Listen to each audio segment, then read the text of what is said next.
Good morning. So what we are talking about today is a question I had a few days back, which was about other people seem to lose more weight than me. I make a few changes and nothing really happens. Someone else makes that change, like cuts out a little bit of wine, and then it just literally falls off. And then they have one bad meal and it all kind of comes back on. They feel like it's hard work. Now, I want to go through a few reasons why this might be and why it's important not to compare yourself to anyone else. Hey Sandy, so number one, the first one is your BMR. This is your basal metabolic rate. This is how many calories you burn at rest. Now, this often comes up with like, oh, my other half lost more. And hey Caroline, and you've got to consider that if your other half is just naturally bigger than you, or your friend is naturally bigger than you, whether that's height and weight, they're going to burn a lot more calories at rest than you are. They'll have more of a metabolic need for calories. Their metabolism will be higher. They'll need more calories just to live and breathe and drink wine. So everything kind of works in their favor. It's like having good interest rates on calories, if you like. And I know that seems unfair, and it is, but if you are shorter, I'm 5'8.5".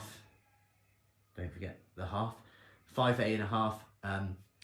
If you compare to someone who's like 6'6", they're going to need more calories than I am. Yeah.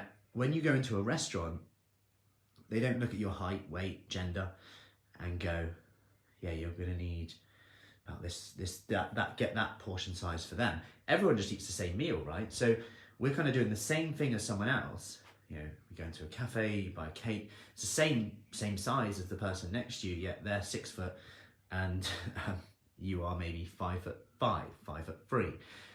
And the difference is quite huge there. We never really allow for that too much. And you have to consider that, especially when you go over like the food, our relationship with food in terms of we eat about 92% of what we're given.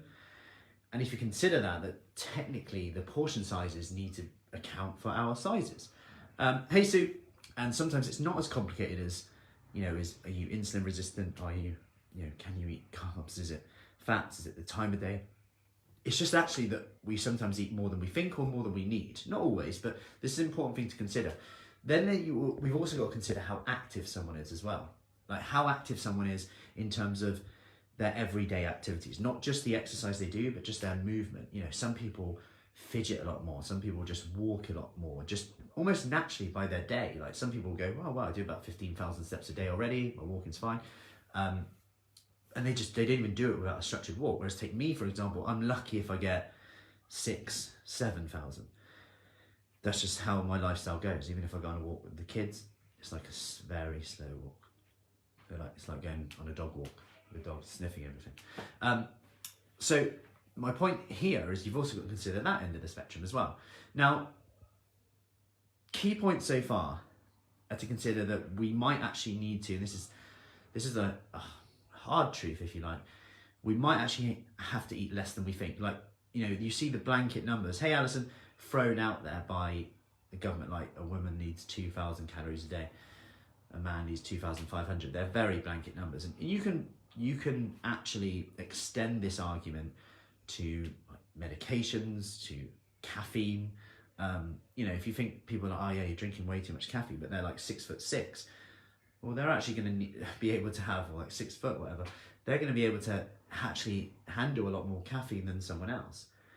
And these are things that we have to consider with nutrition. Nutrition, I'm going to go off on a tangent a bit here, is a very hard thing to study because of that reason, the dosage, but also nutrients work synergistically as well, because someone might say, oh yeah, I tried having that supplement, but it didn't work.